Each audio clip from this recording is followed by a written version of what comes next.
he and Mr. Tink and Miss Abby have a good bonding together. And I'm going to let him come and share some stories with you. And if he would like to ask questions, I'm sure he'd be glad to answer them. When he finishes, we're going to ring the bells, and then you're free to go inside the house and cool off and go to the museum. And we have hot dogs in the back. So just afterwards, just help yourself. Thank you. Thank you, Ms. Ann. You're welcome. Let's see, I left my speech at home. Turn that off. Can y'all hear me? Yeah.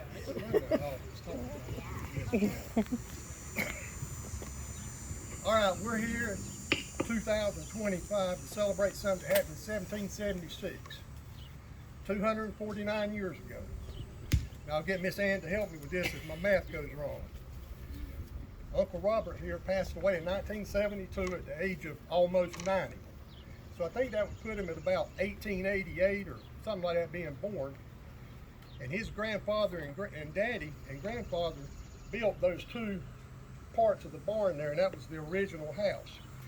But the reason I brought that up is just trying to tie us in together just how close we are to 1776.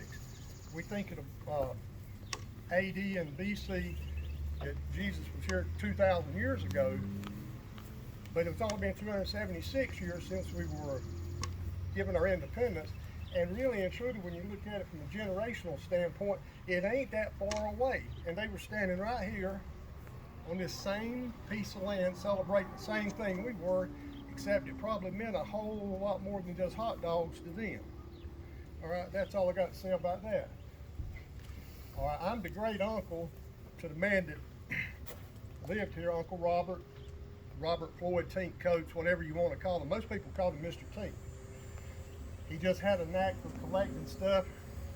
Him and his wife, Aunt Addie, they were big into education, and he was the principal up in Andrew High School, and she taught there, and they met and probably had some dates behind the schoolhouse and kissed behind the bus. Next thing you know, they got married. Never had no kids, but I guess me and my brother, who passed away in 2019, were like the closest thing to children they had. I was raised right here on this same farm, right on the other side of the pine trees there. So I've been here for 66 years. Tell you a couple of funny tidbits, not to bore you to death. See the top of the bell tower? The song we heard a while ago where it said something about somebody getting a boot up there, you know what? I think the year was about 1975. Me and a guy named Scott McGee and a guy named Chris Collins. I think I was 17, they were 16. We climbed to the top of that, and it was before all these trees popped out.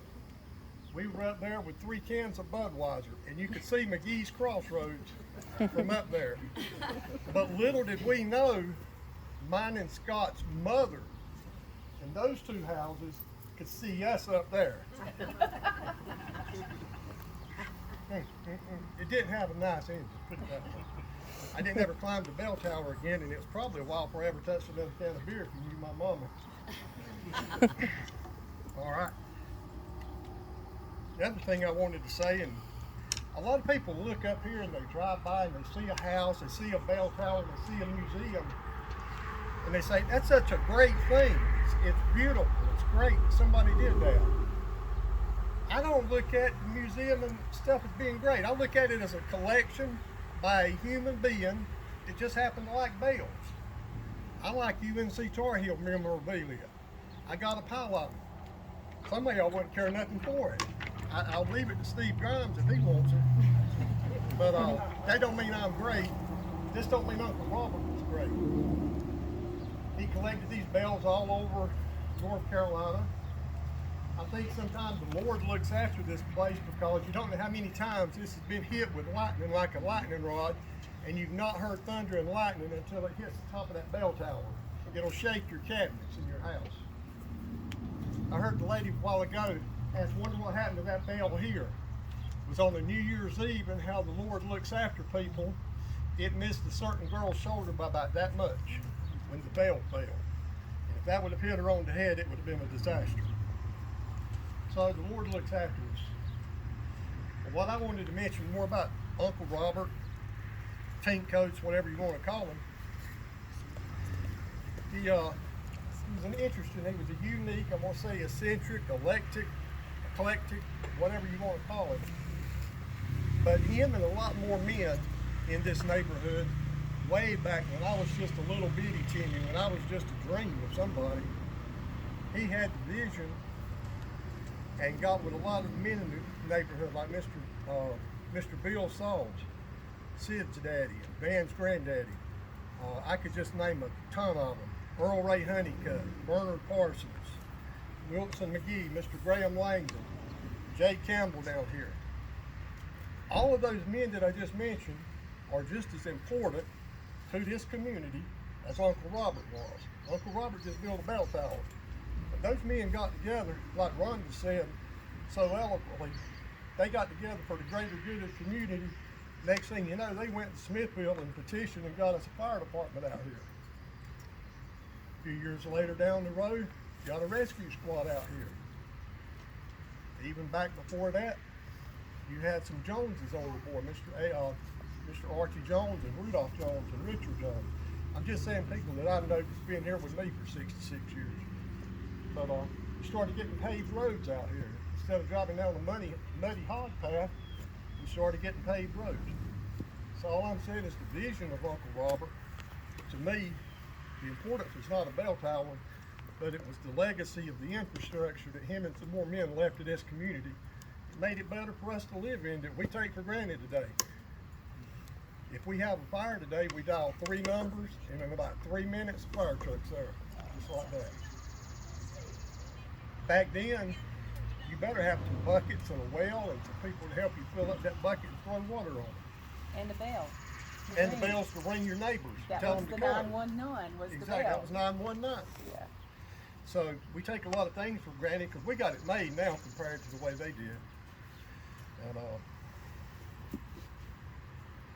trying to think of any other interesting, one more interesting story. I know Steve Grimes and Sid Sauls will appreciate this one. I was 6 years old, got my first radio for Christmas. I can't remember if it had FM on it or not, but it had AM. The radio came from Uncle Robert. Uncle Robert went to UNC Chapel Hill. Took him about 15 years to get his degree because back then he had to come home and farm, save some money and go back. But Uncle Robert was a devout Tar Heel fan. And it wasn't going to do for me to be anything but that. So at the tender age of 6, back then he taught me how to listen to football games on the radio. This was before Woody Durham ever got in the picture. This was back in the mid-60s and late 60s. I would come up here and at Christmas he finally got my own radio. And every time Carolina would score a touchdown, me and him would call each other. The rest is history. I'm the biggest Tar Heel fan there ever was. And that's how it all began. I won't bit by no disease or I didn't fall on my head, Steve. It come naturally. Can't seem the best of families sometimes, King. Yeah, I know they black sheep in all the families. I take that role. But just remember, it's all about the wonderful independence that we have today, the freedoms that we have, and it was this generation of people, the greatest generation of Americans, who made it possible for us to have all this that we have today. And we didn't do a darn thing for it other than be born right here. God saw fit to put us here, and I thank you for it. Thank y'all for coming. Enjoy everything. If you see anything you got a question about, I'll try to answer it. If you don't, ask Mr. Sid. He's forgot more than I ever know. Y'all have a good one. What happened to the bell?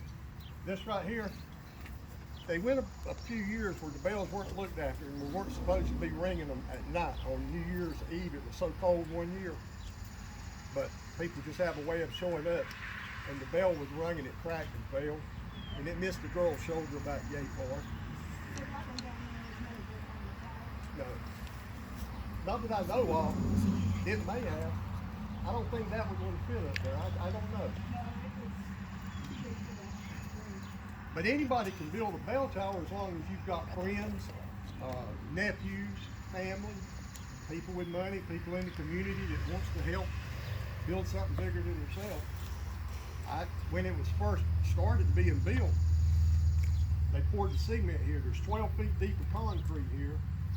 And before they ever started putting the bolts and mess in it for the bell tower, I thought it would be the world's greatest basketball court. but they saw something different.